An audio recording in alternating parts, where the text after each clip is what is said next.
Over the course of the impeachment inquiry, the GOP's primary defense of President Trump, that he was right to want an investigation into Joe Biden and son, has taken on a life of its own.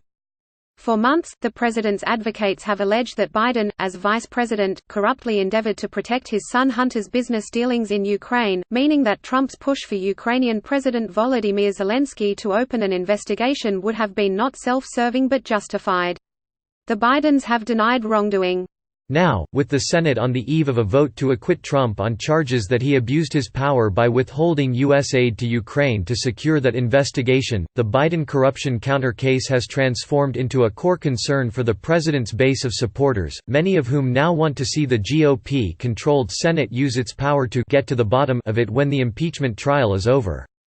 On Sunday, Senator Lindsey Graham (RSC) appeared on Maria Bartiromo's Fox News show and vowed to use his authority, he's chairman of the Senate Judiciary Committee, to do just that.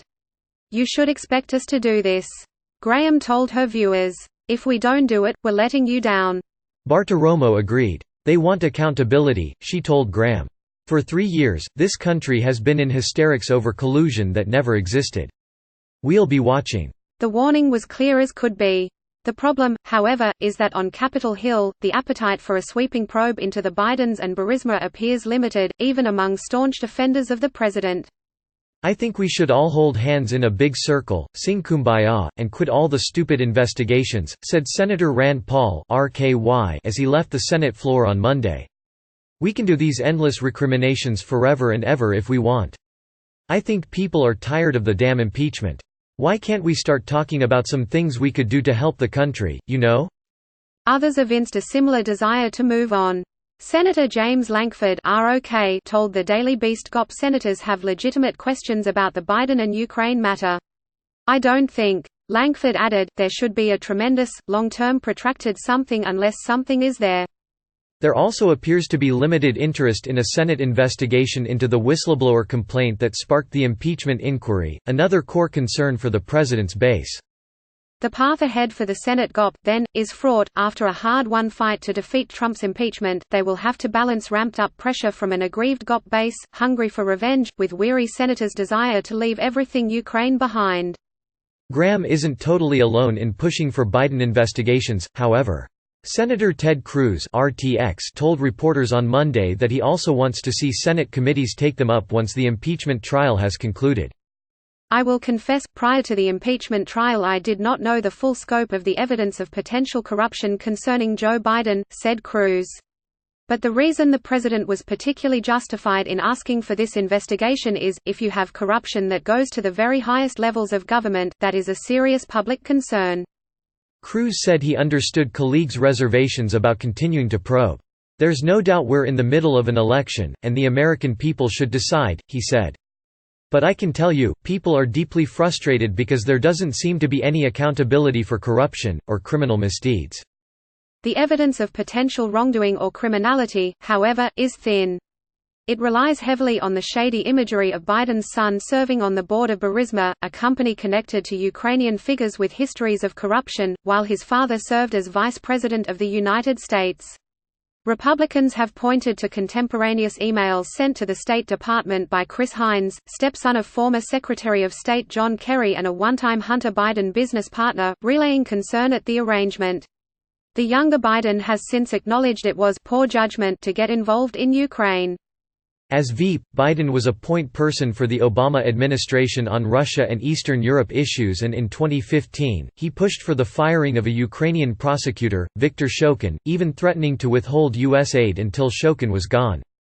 GOP defenders of the president point to that as the real quid pro quo and allege that Biden wanted Shokin gone because he was investigating Burisma.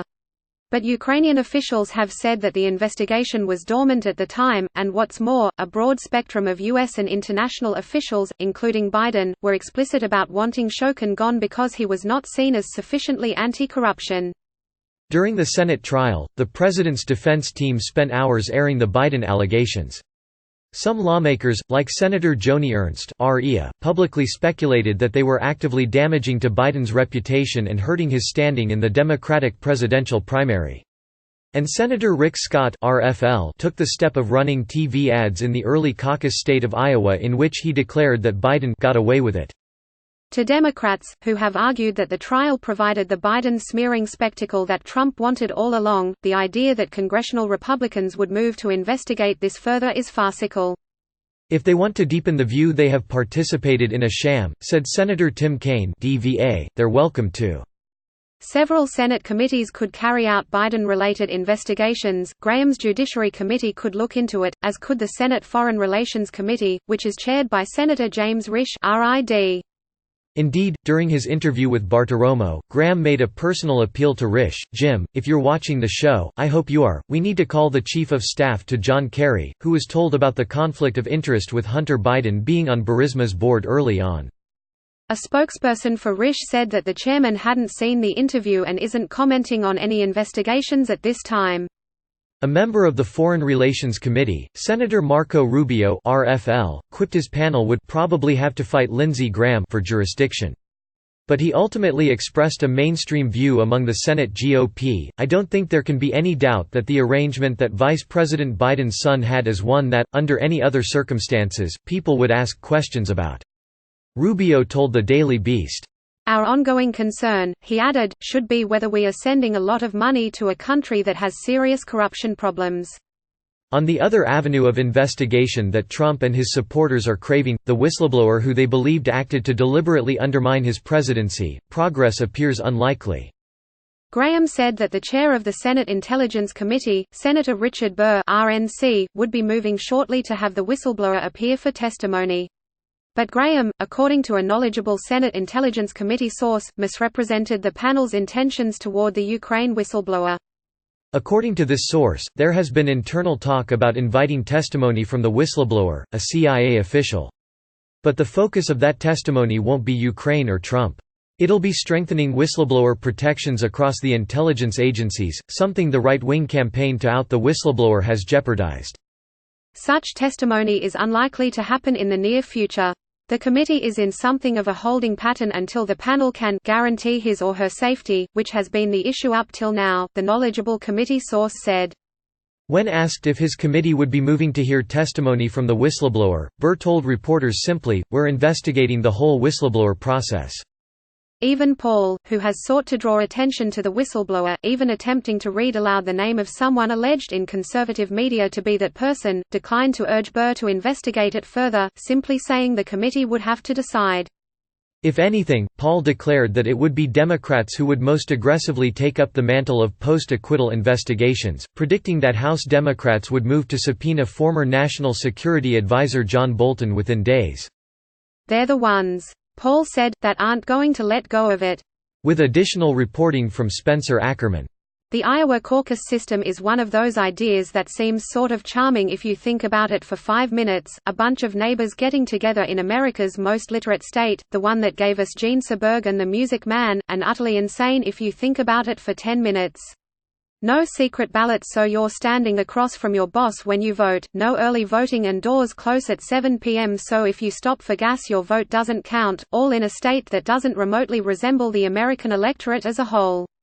I worked the Iowa caucus on the Republican side from 1996 to 2012, though there really wasn't one on that side in 2004, and am pretty much a fanboy for the state.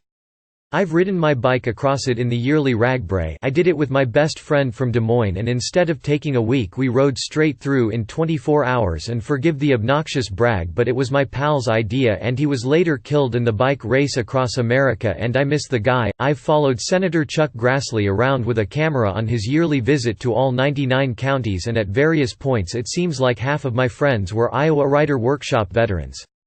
But just because I have a soft spot in my heart doesn't mean I have one in my head. It's a nutty system no school would sanction to choose a student body president.